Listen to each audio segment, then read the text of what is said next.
Welcome back to another edition of Baseball for Maniacs. The topic of this episode is going to be the Mets' two best players do not like each other. Now, let's set the scene. Obviously, Juan Soto signed with the Mets last year, and a report came out in this offseason that Lindor and Soto don't really see eye to eye. And it was pretty evident the way kind of Juan Soto carried himself. You never really saw them being buddy-buddy. But the opening day introductions, I mean, they're not even trying to fake it that they don't like each other. So obviously Soto comes up. He quite literally just taps Francisco Lindor, doesn't even look him in the eye, and then goes away. And then when Bo Bichette comes up to Soto, they're dapping up, they're hugging. And I mean, they're not even trying to fake it, dude, to where there is trouble in Queens. Now, is it going to lead to them having another unsuccessful season? I hope so, but you never know. But let's look at some quotes in spring training that Soto said and Lindor said and kind of give you a perspective of why they might not like each other. So Soto said, now Soto took the high road in this sense. Soto says, I think it's a great relationship. We talk all the time in the game and everything. We help each other. Okay. So Soto obviously knows the report that came out to where the main thing you want to do as a professional is even if that report is true, even if you don't like the guy, the thing to do is just shut it down, nip it in the butt and say, I love that guy. He's my teammate. I'm ready to go to war for him. So Soto did the right thing. What does Lindor say? Lindor says, are we all best friends? No, that's not how it works in the clubhouse. But we are friends. We love each other and we want what's best for each other. So if you're not all friends, you can't love someone if you're not their friend. You know what I mean? That's just completely fake. To where I truly don't understand why Lindor is continuing to run his mouth in the sense of like not nipping it in the butt. Like just tell the fans or tell the media that you love Juan Soto, that it was completely overblown. We're going to try to do everything we can to win a World Series. I don't know who's running the PR for Lindor because they're obviously not doing a good job, but it just shows you that Soto is ready to take the high road and Lindor is not, to where maybe that whole opening day, like introductions to where Soto doesn't even look Lindor in the eye. It's like, it kind of makes sense because Lindor didn't nip it in the butt. But let's get into some other stuff. So is Lindor jealous of the Soto contract? Because when Lindor came here, right, he came to the Mets in 2021. He immediately signed that, I think it was an 11-year extension for $341 million. It was his team. And then right after 24, after Lindor's greatest season with the Mets, I mean, the home run against the Phillies still gives me nightmares to this day. Lindor being stoic, like, but then you go and give someone $765 million. Now, in my opinion, if I was Lindor, I'd be ecstatic because, dude, you're making $341 million. I get it. Juan Soto is making double that, but that's still $341 million. But maybe that might lend into the sense of like Lindor thinking Soto's coming in to take his team. It's just a thought because I really don't know what Lindor thinks. I don't know how to get in his head. I don't know how to get in Juan Soto's head. I'm just kind of giving you the perspective from an outside fan. And let's get into why Francisco Lindor wasn't named the captain of the New York Mets after 2024 when he had his signature moment in Game 4 off Carlos Estevez, that go-ahead grand slam. Now, I don't think Steve Cohen wanted to give the captain keys to Lindor for numerous reasons. One, it might tie into Juan Soto. Juan Soto, if you give someone $755 million and he's not the captain, like, and even if Juan Soto doesn't really resemble captain qualities, and I don't think he does. I think Juan Soto is that type of player that comes to the ballpark, he does his business, but not that it's a job, but it's like you said, he was in the sense of for the Dominican Republic, that meant so much more to him, and that's completely fine. Like, you care about what you care about, but the fact that Juan Soto didn't get the captain job, if he's not meant for the captain, you can't give it to Lindor because then it just kind of like there's some friction going on.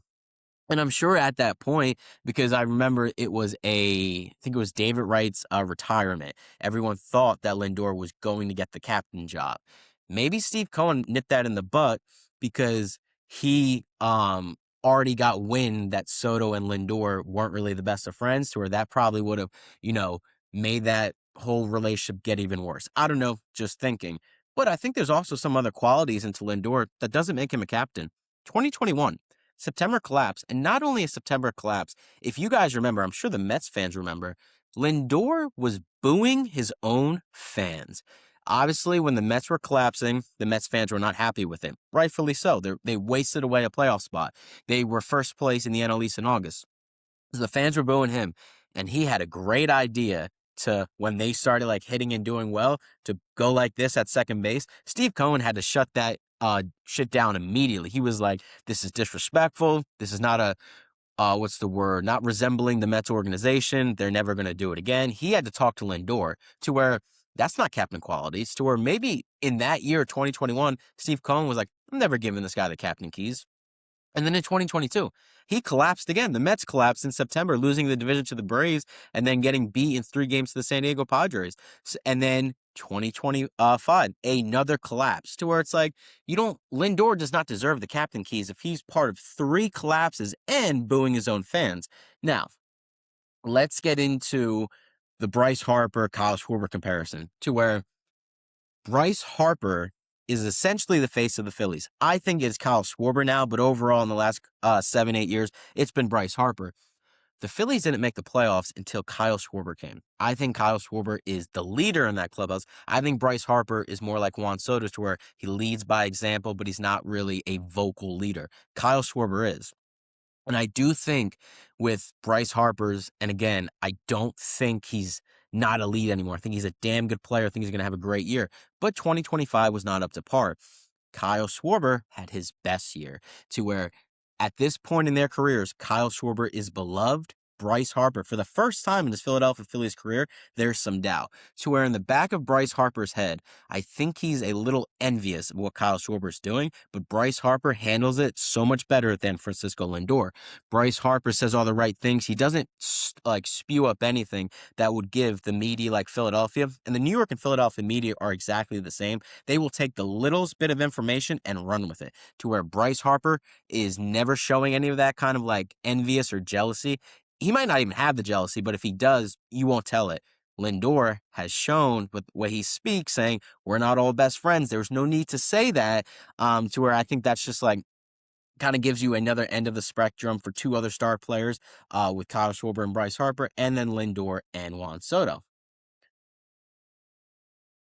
Now, does this matter in the grand scheme of things? Probably not, because Derek Jeter and A-Rod did not like each other, and they won a World Series. Granted, it took them 5 years, and they had to have the Yankees go crazy in the 2009 offseason, and the Mets are nowhere near close to the talent the 2009 Yankees have. And you could also make the comparison in basketball. Shaq and Kobe didn't really like each other towards the end, and they still won championships, to where I don't think in the grand scheme of things, this really does matter, but I do think it's a point of reference, because here's the thing. If the Mets are winning, if they win the division, winning cures all, right? So where it doesn't really matter if 2 stars don't like each other. But I think 2025 was very evident in the sense of like when things started to go bad, things went bad. Things shot to hell. They blew a playoff spot. They won 83 games with a $325 million payroll. And you could say, well, Soto and Lindor were productive, so it's not on them. They can feel it in the clubhouse. That Mets clubhouse was miserable, to where if the 2 stars aren't liking each other, it feeds into the pitchers, it feeds into the bullpen, it feeds into everything, to where I think the Mets have a really good team this year. I predicted them to win the National League East. But the thing is, their pitching, I don't think is that good. I think their bullpen is terrible. I think their offense and a mix of like their pitching not being like their starting pitching not being terrible. I think they'll get there. But if things start to go awry and it's like July and the Mets are out of a playoff spot and you see the Lindor and Soto kind of relationship peak up again and there's another report, again, I think the same thing's going to happen in 2025, to where the entire clubhouse feels it, the entire city feels it, and they're going to miss the playoffs again. I don't know if that's going to happen. I don't think it's going to happen, but I wanted to make this video to kind of just give out a warning sign, because there's nothing I would want more than the Mets collapsing again. It's so Mets that you have a guy that's making $755 million in his contract. You have a guy that's making $341 million in his contract, and they can't see eye to eye. They can't even fake it in the sense of just like shutting up and playing baseball. They're making millions on millions and millions of dollars. Lindor had a chance to be the captain, and he didn't, because Steve Cohen saw he's not captain material. But I just kind of wanted to give this video out. I'm sure all the Mets fans are going to call me an idiot, call me a loser, whatever, dude. Like, you guys know it. I guys know it. You can kind of like, what's the word? Like, push it off to the side. Doesn't really matter. But that opening day introductions to where they couldn't even look each other in the eye, I hope it comes back and hurts the Mets in the long run because that would be great for me as a Philadelphia Phillies fan. But let me know what you guys think. Phillies fans, Mets fans, Yankees fans. Let me know what you guys think about the whole Francisco Lindor Juan Soto debacle. That'll do it for this episode of Baseball for Maniacs. And as always, go Phils.